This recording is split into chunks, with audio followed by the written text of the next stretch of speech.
Hey all, welcome to week 1 of our sew along for the Joey Tote. This is the completed bag so you can get an idea of where everything is and what it looks like. This is a large bag. I was actually surprised by its size. It's a good depth and width, and it has a whole bunch of pockets. It has this zipper one on the front, and I didn't know, but it has a magnet one here.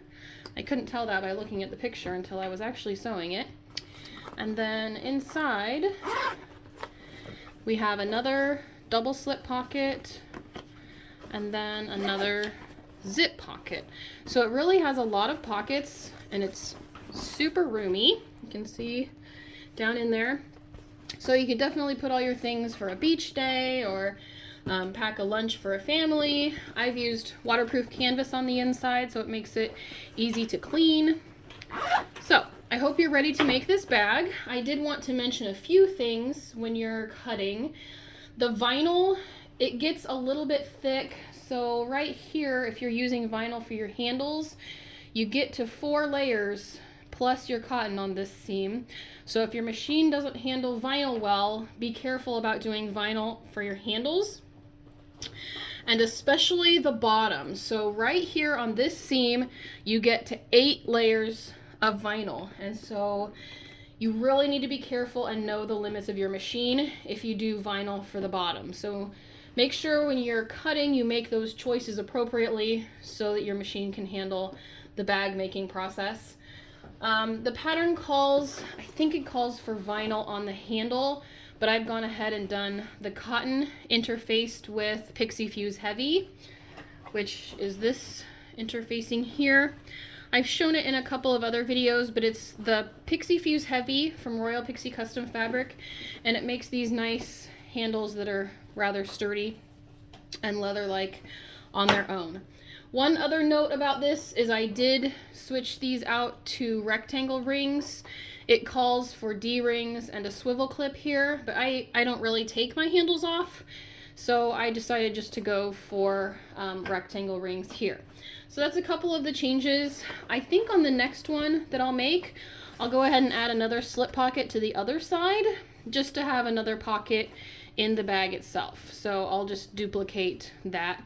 If you wanted extra pockets, that's a good place to add them, is another slip pocket on the other side of this lining.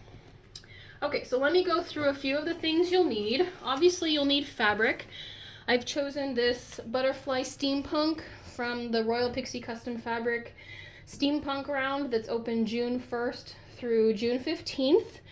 And these butterflies are so cool. Look at all the details on those. This is a cotton woven, so I will have to interface this. I'll be interfacing with PixieFuse Premium on my outside. And actually, I only have a fat quarter of the butterflies, and that is plenty for your 2 outer main panels. So you don't actually need much of your exterior fabric, which is nice. You do need some lining though, and so I've chosen a waterproof canvas for the inside because I don't have to interface it. So I like using waterproof canvas on the inside. It eliminates the interfacing, one less thing to deal with when I'm cutting and interfacing and sewing. Okay, hardware wise, we'll need, I have these awesome zipper pulls. You'll need 2. Let me see if I can get a good. These pulls were made to match our butterfly fabric from Fandia Fabric, and they are so cool. They're super detailed. I'm not sure when these will be on pre-order, but it will be pretty soon. These are the antique silver color. So I have 2 of those, one for the outside and one for the main zip. And then they also have these Gear Chicago screws. And then I also have their antique silver zipper tape and 2 rectangle rings. So all of the hardware is from Fandia Fabrics. I would suggest going to pick that up. It's really awesome and super detailed. I love these and I'm excited to get started. Let's see, one other thing you'll need is your Decoville Heavy. I usually go ahead and use Decoville Heavy for the bottom, both on the outside and on the inside.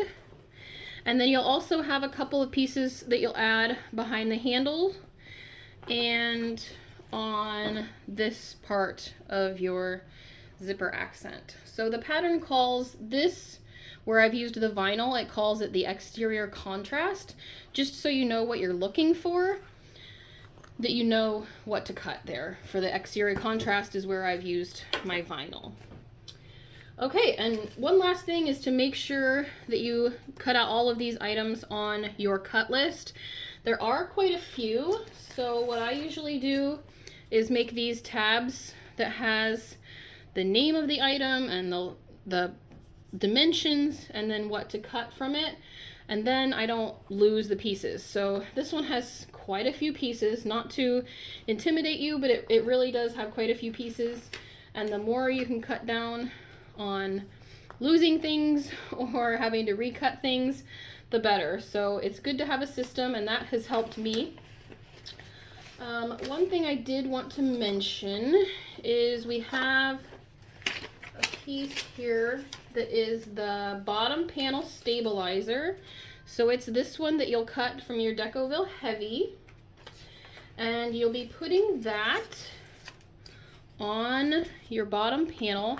And I have used this waterproof canvas, but it actually does work fine because I use a tiny Cricut heat press, and I just go right on the sides. You don't want to iron your waterproof canvas, it will melt. So be super careful if you do iron this on to something like vinyl or waterproof canvas. You don't want to accidentally melt it. But you iron this on. This is one of your steps at the beginning of the instructions.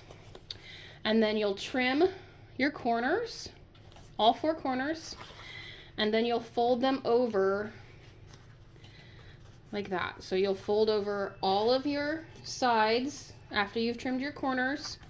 And I use double-sided tape, and I actually had to use 2 lines of double-sided tape on each side to keep it down. But that's how you put your bottom on. So it's good to have this piece prepared for later on, because then you can just put it on when we need it and we'll sew it down. Okay, so that's how you prepare that piece. You cut your corners off, and then I use double-sided tape to make them stick down. Okay, so I think that's all. So you'll want to go ahead and cut out all of your pieces and post a picture of everything cut out in this week's post under the event in the Sincerely Jen Facebook group. So I'll see you all next week when we begin to sew. Bye-bye, everyone.